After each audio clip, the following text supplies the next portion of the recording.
Hey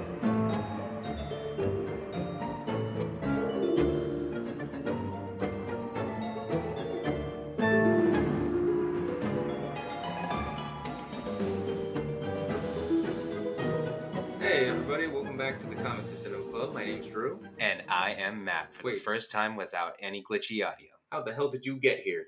Magic. Damn. Yeah, Matt's with me here in Georgia for the time being, and we decided to do a few episodes while here just to get it out of the way. There'll be a couple with him that might pop up throughout the next couple of months. We'll see our recording, so you'll see. But today we're going to be talking about, because coming up this very week when this episode hopefully drops, is going to be the sequel to a longly anticipated film, Beetlejuice, with Beetlejuice Beetlejuice. I think I just said it 3 times. Then that'll be the last time that we say that, because I do not need to risk that guy being involved in this episode. I mean, he's way too expensive. This isn't Macbeth. I mean, we can still say his name. Can we, though? I don't know, maybe. And why did you even say Macbeth, honest to God? The Scottish play, whatever the fuck it's who gives a shit?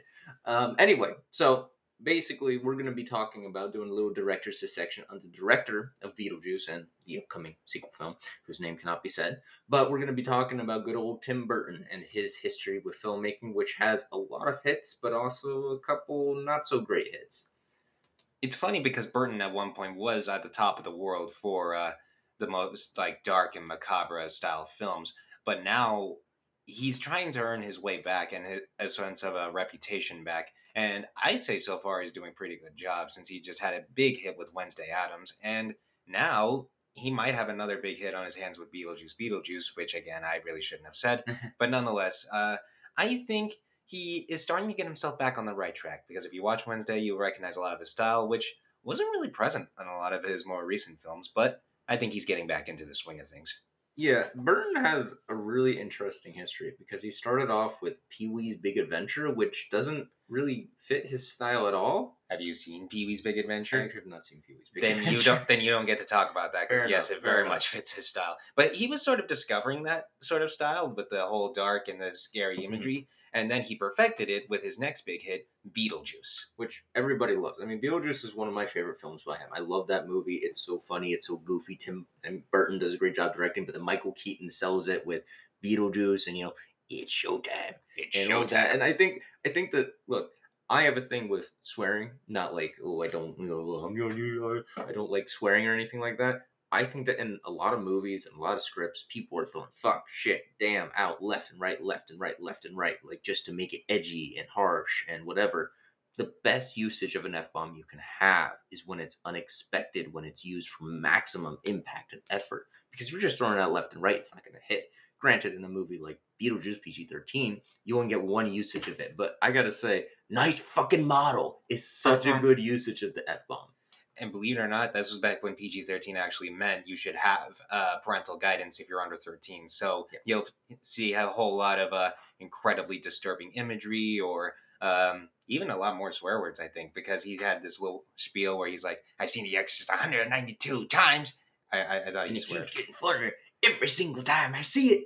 Yeah, there's no swearing. I thought he did say like damn or shit or something during it, but nonetheless, it's just it's not even that the Beetlejuice is like the only good thing in this. Obviously, no. But surprisingly, Alec Baldwin and his wife, whoever she was, who was she again? I think it was Gina Davis. Yeah, Gina Davis. That's right. Alec Baldwin and Gina Davis were also really well put together, and Winona Ryder was really well. Winona Ryder's phenomenal in that. She came back for a few of his movies, I think. She did, one or two, yeah. And she's come back for Beetlejuice, obviously, but. I've also just got to say, and I know we're getting off track here, I love that title. Yeah, it's a great title. Such a creative title. Like, they could have just gone Beetlejuice 2, but they're like, no. Beetlejuice. Now the third one will be Beetlejuice Cubed. Yeah. Like Alien Cubed. Because we're not saying Beetlejuice. Yeah. Anyway, but after Beetlejuice, he went on to do Batman. And another huge hit, which is honestly one of my favorite superhero films, because a lot of people bashed Michael Keaton when he was first announced as Batman, and to be fair, I could understand the frustration. He was a comedy actor primarily, but he was, in my opinion, one of the better Bruce Waynes that we've gotten, because he was able to perfectly distinguish Bruce and Batman in a way that felt different, but somewhat similar to each other. Because if you could see this person, like this supposedly kind of a funny, charming guy, in a bat cowl, you would actually have a hard time believing it. So much so that the audience had a hard time believing it. So I think that that works really well. Because if you tell me Christian Bale or Pattinson went around at night dressed up as Batman, then I could actually see that. But with Michael Keaton, I have a harder time seeing it. So it plays into that, The and that's very much what I appreciate. the interesting thing too is that people were so against him being Batman that kind of reflected with Pattinson, because people were like, "Oh, the guy who was in Twilight is going to be Batman," and it sort of had the same effect. It was like you don't expect him to be Batman, but Burton and the casting people did a great job with Michael Keaton, and we're gonna get into Burton's style. We're just running through like all of his films real quick because he's got a really like he loves doing like dark stuff, but also adding in some goofy things, and you have that with the Batman. You have that with the 1989 Batman movie when you obviously have all this really dark, grim, brutal stuff, but then you have a whole scene where Jack Nicholson is running around and dancing to Prince, and it's like that really, and then all the comedy bits with him being like, "You're my number one guy, Bob," and stuff like You're that. my number one guy. You gotta say it And right. I can't do Nicholson that well. Or we got classic lines from that movie like, "You wouldn't hit a guy with glasses, would you?" Yeah, You want to get nuts? let's get nuts. And then after that, he did Edward Scissorhands, which really reflects his style a lot too. Like you had Beetlejuice and Edward Scissorhands. I think those are two that really reflect his style, where he can do really dark and grim stuff, but there's also light in it too. There's lightheartedness because you have all this talk about ghosts and the afterlife, but then also some great comedy. And same can be said with Edward Scissorhands. It's supposed to be really dark and sort of grim with a guy who has fucking scissors for hands, but at the same time, there's a lot of lightness to it. There's a lot of hope and a lot of really nice things. And that's part of the style because here's how Tim Burton got his style. He grew up in a very much normal suburban neighborhood with a lot of bright colors and all that, but that contrasted well with his gothic. He was kind of a goth kid, and that makes sense. His sort of loner, miserable goth guy attitude. So that sort of style is reflected in a lot of his films because you'll notice in Beetlejuice and in Edward Scissorhands, you'll have a whole lot of suburban neighborhoods, but they often look fake. They have really bright colors, and they often just feel like they're hiding something. Like it's sort of a mask for the rest of the neighborhood, which I very much appreciate because that's how he sort of lashes against where he grew up from. And more often than not, what feels more natural for him is the weird spiral shapes, the black and white colors, the long legs or big eyes or wide mouthed creatures that sort of inhabit the worlds that he creates, like the sandworm. Yeah. Or Edward himself, because he's just a guy with scissors for hands, but Yeah. he looks incredibly freaky. The scissors look so detailed; it scared the crap out of me as a kid. And you really see that style come through. Like he really likes doing the weird, creepy stuff, and I mean that could be said with this next film too, like Batman Returns, where he basically made the Penguin into like a mutant monster, and that like reflects sort of like how he likes to combine the light and the dark, and the normal with the not so normal. And I mean, he also did have some kind of normal movies when he did Ed Wood, that was supposed to be a biographical film with Johnny Depp. Of the great director who is Yeah. freaking insane. But that movie Yeah. is a lot of fun.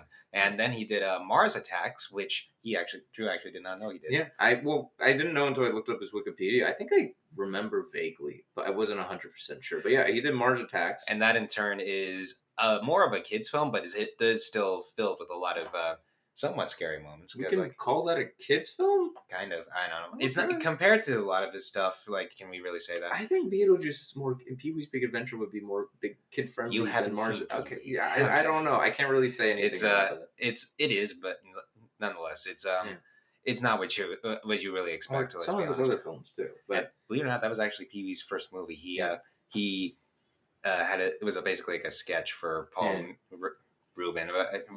Paul, I forget his name sometimes. I'm sorry. Look, who you know? Paul Rubin? No, yeah. I know what you're talking about. Yeah, and that was sort of like an SNL sketch or something. Yeah. And then he got the movie, and then he got the show, which I very much appreciate. That's and anyway, then he did Sleepy Hollow, which also is really good. It's like a send up to Hammer horror movies with the bright red blood and all of the excessive Yeah. violence, which I enjoy. He also really likes working with Johnny Depp, and that's something I got to Yes, give him credit for. Is that he and Depp seem to have a great working relationship for the most part, and him and DeVito too. He and Danny DeVito seem to hit it off because Danny DeVito kept returning for a lot of his stuff too. He's actually supposed to show up in Beetlejuice Beetlejuice. which I am gonna be so excited I think for. he has just a very small role, but it will still be fun.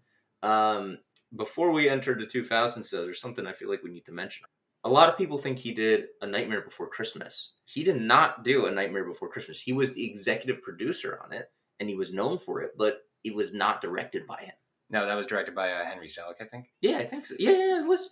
Hold on. Yeah, that was Henry Keep Selick, talking. I'll and look it up. he's known for it because it's his name in the title. It's I think he wrote the book on it, and the sort of idea sort of just came from him, but he did not direct it. He produced it. He was very involved, I think, with the He production, was, and and because his style is there, but it's very much like present. So it's the most Tim Burton movie without being directed by Tim Burton, yeah, which I find very interesting. it was based on a story and characters by him, but at the Yes. end of the day, it was, like Matt said, directed by Henry Selick. Yes. So get credit where credit's due. Henry Yeah. Selick was a master in that movie. That I really love stop motion films. Well, he has some great stop motion films too that we'll get into in a couple bits. Stop but- motion was a huge part of his style because CGI wasn't around Yeah. yet. So he used that for the worm in BJ, and he used that in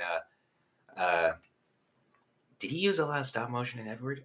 I don't think so. I don't I'm not think so. remembering. I don't know either. I'd have to rewatch it. It's been a while. But before CGI sort of took over, he used plenty of that in Pee-wee's with those big dinosaurs from the Palm Desert. So he might have used a little bit of miniatures in Batman because with the the way that the plane goes zoop and it stands like in front of the moon and it gives the bat signal.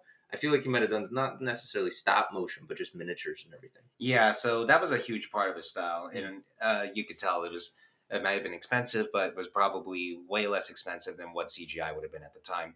And now we move into the 2000s with the first Planet of the Apes remake, which no good. But then he got right back on track with Big Fish, which I really enjoy. Yeah.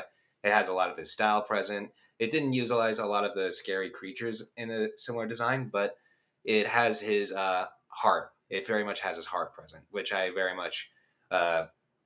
find very present in Big Fish. It's a very good movie. I'm surprised you don't want to talk more about Planet of the Apes because you go ahead. I haven't seen it. I haven't seen it either. All I know is that they end with Abraham Lincoln. Literally, Abraham Lincoln was orangutan Lincoln. Thankfully, that did lead us to the most current remakes, the prequel trilogy, which is phenomenal and is really well done. Mm-hmm. But then after Big Fish, you did Charlie and the Chocolate Factory, which is some people like. Some people like it's not a bad film, but I have a long history with it because I watched the Gene Wilder version as a very little kid, and that scared the ever living crap out of me because if you see a little girl eat a piece of gum and then blow up into a giant blueberry, even if it looks fake as an adult, it looks really real as a kid. And these little orange creatures with weird shaped knees, it was a nightmare for me, literally. So it very much fits that Tim Burton would want to remake it. And I was scared because the advertisement for that movie was everywhere as a kid. So that scared me, and I was very much not a fan of it. But I will say, watching it as an adult with all that past me, it is very interesting because it works in some ways, but it doesn't work in some ways, and I still prefer the original. Yeah. But as it is, it's not a bad remake. It could have been way, way worse, which is all I'll say. But yeah, long history. I think the best thing to say about that movie, and I love the memes on TikTok I see where it's like, "Come to my wonderful factory and I'll show you all the chocolate," and that's just Johnny Depp's, and then Gene Wilder's just, "I'll kill children."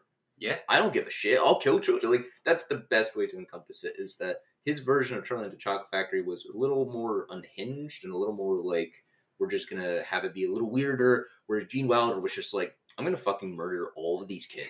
I do not care.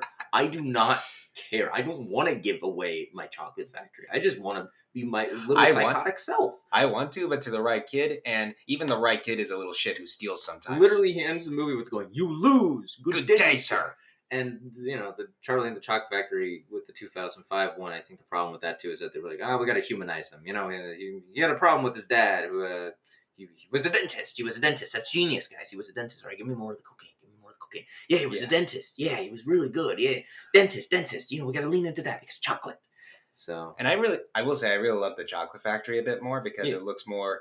The CGI obviously mhm, is obvious, but it looks very much like it's real. Like one thing, like the ones in the Wilder version were obviously balloons mhm, or hard props for most of it, but this one actually looks like it's made of candy. Even the grass feels like it looks like it's made of candy, which I yeah. very much appreciate. And that style of Tim Burton is very much present in that room with all the swirls and the rolling fields and all that stuff, which I enjoy very much. Yeah. Plus, the Oompa Loompa songs do kind of go a little hard in that one. Yes, that is true because they um, actually use the lyrics from the books. fair enough. Fair enough. Well, they use the lyrics and they like went all out with them too, which was fun. Though I will say the Um, designs of the originals were more memorable because they they're were. just orange and little. But this is just one small guy and making him smaller and just reproducing it. But Yeah, he will fair enough. say, I will say, the actor chose to do all those individual Oompa Loompa takes one at a time, which I very much appreciate. That's a lot of work. That's That's a really good on credit him. where credit is due. Oh yeah, good on him for sure. Yeah,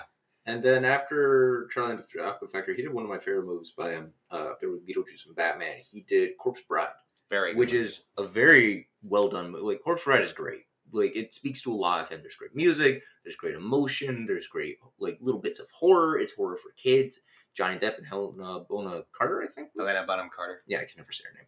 But Yeah. they were in that, and they did great. That's another collaborator he works a lot with, is Helena Bonham Carter.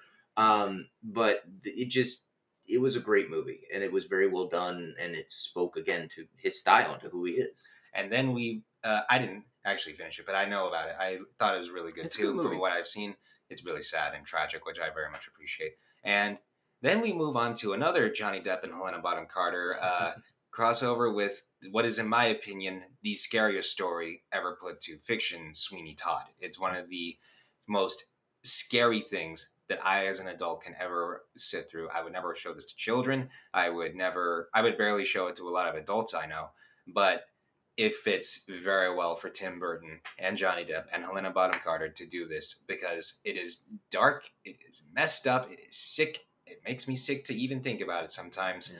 but it is very much a Tim Burton movie in all the best ways. It's really interesting because with that movie, it was a full blown musical, Mm-hmm. but he has a way of using music. Like you go all the way back to Beetlejuice. Beetlejuice, he was using like shake, shake, shake, Sonora, shake it all you like, like and just basically just fit it into the movie. And then same can be said with stuff like Charlie and the Chocolate Factory. We were talking about music, but then Sweeney Todd and Corpse Bride, and even though he didn't do it, Nightmare on Elm Street had a lot of great music. So he has a way of like interacting and incorporating music into stuff without it feeling like cheesy or anything. But then unfortunately, after he did that great movie, he did Alice in Wonderland. What one last quick note before we Oh get yeah. into that? More often than not, it's Danny Elfman. Danny Elfman always does his music, and No. I'm not saying that like he does the music. He's not like I know, John I'm not. Carpenter, but I'm not. yeah. That's what I'm saying. Yeah. He knows Danny Elfman you will typically give him a big hit, which Yeah. is why he always works. They always work together. So it's not a Tim Burton movie without Danny Elfman, in my opinion. Danny But Elfman nonetheless, also has a really interesting story too. yeah, because he was in a band called Oingo Boingo, Mhm. which I never knew, but I love their music. Yeah, and then he took off. I mean, Nightmare Before Christmas is what he took off with. Yeah, that's true. And then you have Alice in Wonderland, which again Yeah. some people like. It's just I really don't. I have so many problems with it. The story is cliche. The world is drab, colorless, and nowhere near as surreal enough. The character of Alice is boring and one dimensional. The Hatter, played by Johnny Depp again. Why is it that whenever he and Johnny Depp work together, Depp is always really, really pale? He's just like pale to the bone, like bone white every single time. But nonetheless, the Hatter is weird and not in the best way. Yeah. It genuinely just feels forced. Yeah. Like it's trying to force his style in a way that doesn't really come across that great because the story and characters just aren't fun enough. And Burton's style works best when the characters themselves feel like they belong in this world and their unique worlds, Because what would Beetlejuice be without Michael Keaton or Gina Davis and Alec Baldwin, Mm-hmm. Without them, you might not have an idea that works as well. And one last fun fact about Beetlejuice, I'm sorry, just to go off topic No, here. He was trying to create a style so much, and the network execs or the studio execs didn't like it so much. They offered a whole bunch of different lame names for it because technically Beetlejuice isn't really the star. At one point, he threw his hands up in the air and says, "Why don't you call it Scared Sheetless?" And Yeah. they actually considered it. Oh God. But he did have the final say and I everything. mean, So one last little tidbit there. something I read about Beetlejuice too is that, and the only reason why Michael Keaton returned too, they didn't want to overuse Beetlejuice. Mhm. They wanted it to be the right amount because when you overuse it, it becomes gimmicky, it becomes silly, it becomes over the top. Here in the first movie, they did a good job of only having him have a certain amount of screen time and a certain amount of moments that really stuck out and stood a test of time to who he was and to what he was trying to do. And I think that that is hopefully what they can replicate in the sequel. Yeah, and he waited this long to do a sequel. Yeah. I really would hope that he knows how important the movie is and to get his style across. But anyway, Yeah, he also doesn't typically do sequels. he does not. His only real sequel was Batman Returns. And he would have come back for a third one because comic Yeah. book sequels. But the studio had a whole lot of problems with Batman Returns because it was way too scary. Like the parents brought their kids to see it expecting a superhero Yeah. movie, and they got Batman Returns, so they in turn didn't like it. They even had to pull the Happy Meal toys. So Not the Happy Meal toys. yes, so they had those glasses were really cool, Hmm. but so they had to bring in another director, Joel Schumacher, who Yeesh. did what the studio wanted. Like we may not love his movies, but Joel Schumacher, the person, we adore because he was Yeah. just a sweet, very nice person. And he seemed like he had a generally good time with it, Yeah. even though it wasn't great. I will say, from Alice, from here on out, Burton kind of did fall off. And I mean, you could say he fell off a little with Planet of the Apes, but, then he had some hits. He had some movies that people consider to be mixed, depending on the person. Alice is where everyone felt like he was starting to lose it. Yeah. Because he did Alice, then he did a Dark Shadows reboot remake that was not great. And then he did Frankenweenie, which a lot of people like. Yep, that was good. It was stop motion related, and I think it was stop motion, or was Yeah. it? Yeah. Well, I think it was the animation that sort of emulated stop motion. I'm looking real quick. That But then after still really good. After Frankenweenie, he did a 3D motion. He did a standalone movie called Big Eyes, which we don't really know much about, but it was supposedly not too bad. I heard about that. It's based on a very famous artist who had a very specific style with big eyes. That looked, it's okay. It's I think one of those biography movies. Yeah. Then he did Miss Peregrine's Home for Peculiar Children, which was supposedly okay, and then he did Dumbo. Yeah. So how do you I watched that remake because I was expecting Tim Burton to bring his style to it, but how do you make a movie that's styleless? It's so soulless. It's flat. It's a Disney live action remake in every sense of the word. How do you not bring Tim Burton on and have him do a good pink elephant scene? Come on. It's crazy too because they had such an insane cast. They had Colin Farrell, they had Michael Keaton, they had Danny DeVito, they had Eva Green, they had Alan Arkin. Yeah. They had a great cast, and they just kind of wasted it with a shitty live-action remake that Disney really should learn from because we don't need live-action remakes. And yet we're getting so many more with Mufasa being the next one. Yeah. Well, the next thing for Tim Burton, though, is, he did do Wednesday. Yes. And Wednesday is supposedly good. And I watched the first episode for that, and it was actually not too bad. Yeah, I watched the entire series. It's pretty good, and you have his style across, but it utilizes a whole lot of CGI. Yeah. And for a television budget, that can wear thin really quickly. But the monsters, at the very least, look very much like Tim Burton. And I like the characters. I like this world that they're building. I think it's a pretty good show, and I hope season 2 tries to carry that energy. But what I want to see more from Burton in the future is a lot more original ideas and not just, sequels that are guaranteed hits like Beetlejuice or Wednesday. Because when Burton was at his best in the 80s and through the 2000s, it was mostly with original ideas. It's always with his own style, his own characters, and his own sort of experiences that made them all the biggest hit that they are. I really wish he would just sort of go back to that. Yeah. And the best thing about Burton, too, is when he did practicals. Mhm. Is when he leaned... He's a lot like Peter Jackson, because Peter Jackson also leaned really heavily into the practicals with the early 2000s, with Lord of the Rings and that sort of stuff. He was really all about, we use CGI when we need to because it's new, and then we can use the practical stuff and miniatures and everything to really make it work and make it click. We incorporate it so that way you have a real feel. You look at The Hobbit. The Hobbit was almost entirely green screen. Mm-hmm. And the Hobbit films don't have the same impact as, The Lord of the Rings. That can be said for Tim Burton, too. When he was leaning into the practicals and doing all the weird, goofy stuff with the practical effects and the makeup and the costumes and the set designs, it worked. But when he was just doing CGI, like with Alice or with Miss Peregrine. I think they used a lot, or Charlie and the Chocolate Factory. It didn't stand out as well. And even you can even say Planet of the Apes, even though it didn't use a lot of CGI, it was a lot of practical costumes. It still just sort of like didn't hit as much as it should have. And it's amazing that you take an idea like this and you give it to a director this creative and this complex, and you have it turn out to be that soulless. That's honestly a real testament to, I think, executive interference, maybe, but I don't know. I think that it had to do a little bit with him too. But the point is that Tim Burton is a great director. He has a lot of really solid films that if people haven't seen, they should 100% check out. And one can hope that in the future, Tim Burton can end up, hopefully with this next movie, he can have his resurgence, and his resurgence can keep going forward. Yeah, and hopefully he can look back on some unrealized projects, and maybe he can bring those to the world, because he has a lot of ideas that he just comes up with, but then he just sort of tosses them to the side. He's kind of like Guillermo in some ways. Yeah. But I mean, that's what happened with the second Beetlejuice for a long time. It Yeah. was originally not going to happen, but then they came back and were like, let's do it. So that's fantastic that they were able to bring it back.